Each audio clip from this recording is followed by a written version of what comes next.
دلته کې دار ال په دی باندې خلک سوال کوي چې ډیر خلک مونږ کوي او هغه خو د بد کارون نه پني منه شوی نو علما وایي چې دا هغه مونږ نه وکنه مونږ نه دی نبی صلی الله علیه وسلم ته چاوي چې یا رسول الله او سړی دی هغه د شپې مونږ کوي د ورځې بیا غلاګانې کوي پوه شو کنه یا د ورځې مونږ کوي د شپې غلاګانې کوي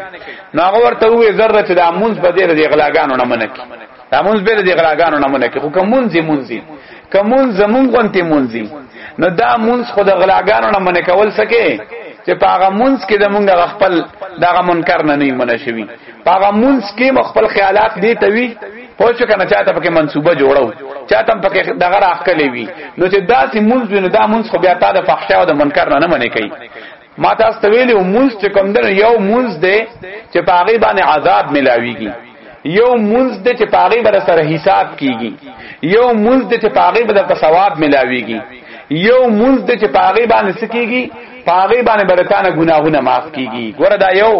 اخیری مونږ راځي ښا پوه کنه هغه مونږ چې تا ته عذاب ملاويږي هغه دا چې تانیه ته تړاو بس لاړې بلخوا نو دا مونږ په دې باندې عذاب ملاويږي پر د قیامت او دا بین ید الله نو دريږي کله چې دا مونږ وي الله تعالی ته پیش کې الله یې ماته ما پیش کوي وی غردوي پوه کنه دا داسې مونږ دی ښا دا داسې مونږ دی چې دا الله تعالی ته نه پیش کیږي بلکې دا چې د سر نه اوچتيږي نو دا واپس په یو توره کپړه کې وتړل شي او د مصلی په دې مونږ گزاره په دې مخ باندې راوښته شي او دا مونږ ورته وی الله رضا سے ضایع کله کده چې ضایع کړم دا داسې مونږ دی ښا الله دې موږ او تاسو مونږونه جوړ کړي دویم نمبر مونږ چې کوم دی هغه محاسب دی هغه داسې مونږ دی چې تانیته تړه پاول کې دی توجه برابر وا ورستلی توجه لاړه غاډه وډه شو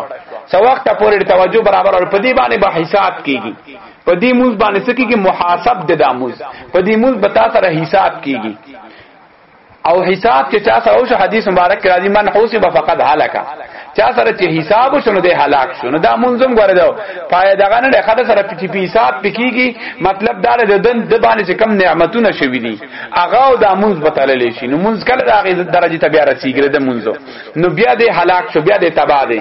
او دی منځ بارک راضي وای دا چې کله د الله تعالی مخه ته پیشي دا دغه بل منځ خورشته پیش کیږي نه دا منځ پیشي دا چې پیشي الله وای ماته ما پیش کوي وای سي بس عمل نامه کې ور داخل کړي اور د قیامت په سره بیا ګورو پوه شو کنه دا چې کوم دنه دا مونږ په عمل دغه کې دا الله مخه ته دی د درېدو قابل نه دی دا هغه مونږ دی دغه دا داسې مونږ دی چې کله وې دې نیتو تړي کنه د توجه برابرې نو چې توجه برابرې نو الله تعالی وې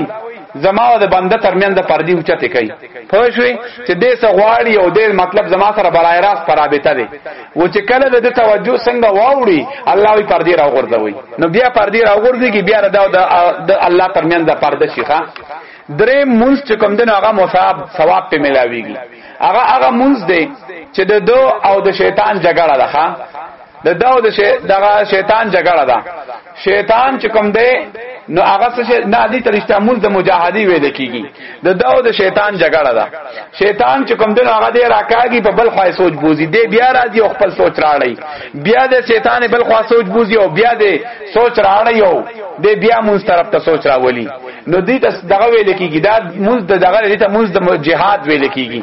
د شیطان سره جنگ روان دی جهاد روان دی نو دا دریم قسم مونږ دی سلورم قسم مونږ هغه ته پاغي باندې ثواب ملاويږي هغه ته مصاب ویل کېږي او هغه مونږ دی چې هغه د سره نیتو تړي نو دې الفاظ د قرآن ته سوچ کوي چې زه سوې ما پوښ کنه نو دې باندې ته ثواب ملاويږي پینځم کې سماوره چې د خپل ارکان ته متوجي دي ها او الله تعالی طرف ته متوجي دي او ارکان طرف ته متوجي دي نو دغه مونږ چې کوم دنه دا بیا پینځم قسم مونږ دي دې ته بیا مکفره مونږ ویل کیږي دا هغه مونږ دي چې حدیث مبارک کې راځي چې د یو مونږ نواخلې تر بل مونږ پوري د دې بنده کم ګناونه وی صغیره ګناونه هغه ورته معاف کوي هغه دا مونږ دی ښا چې د ارکان ته مکمل توجه ده او د مونږ الفاظ ته خیال دی دې ته متوجه دي او الله تعالی طرف ته متوجه دي خو لیکن کله کله مطلب دا دی چې الفاظ ته متوجي شي کله الله ته متوجي شي کله ارکان ته متوجي شي بلکې سمون زاغه دی چې هغه د څنګه ودرېږي نو بس د خپل ځړه واخلي او د الله مخ ته کیدي او د توجه شیطان د پلارم په د شیطان پلارم چې په زورو کې کنه د توجه د اړول نشي د الله تر طرف نه دغه قسم مونږ ته بیا سوي لکېږي دې ته بیا قرۃ العين ویل کېږي نبی صلی الله علیه وسلم چې فرمایي چې زما د سترګو یا خواله په مونږ کې دی هغه دغه مونږ دی ځکه چې دې کاملا الله ته متوجي نو زړی چې کوم دغه مطمئن وي سترګو کې زړه کې یا خواله راځي نو دغه قرۃ العين دی دا قسم مونږ دی خانو مونږ منکې د فحشا او د منکر نه خو کوم مونږ دی کم از کم په درجه د مصاب کې خوچوي په درجه د هغه جهاد کې خوچوي چې ته مطلب دغه شیطان سره د فکر لانجه روانه ده داسې مونږ خو دی وی کنه او چې دغه د اجین لاندې وګورځي چې تاسو سره پیسات کیږي یا تاسو ته عذابېږي نو دا مونږ به تاسو څنګه دغه نه ځکه وای چې دغه فصلاته ليس بصلاتن چې څوک مول د فحشا او د منکر نه منې نه کی نو د مونږ نه دی دا چې مونږ نه دی هغه دغه درجه والا دی اوس ته مونږ خپل سوچ کو دیتا چې زمونږ مونږ د کومه درجه مونږ دی خپل ته په سړی سوچو کی چې زه هلاکت تروانم عذاب تروانم کم سیس تروانم کنه نو په خپل وسړی ته پته ولګي چې زما مونږ د کومه درجه دی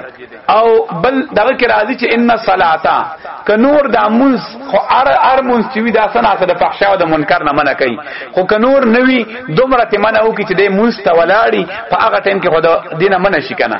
ابن عمر سے وای صلات نه مراد قران دی قران منع کوي د فحشا او د منکر نه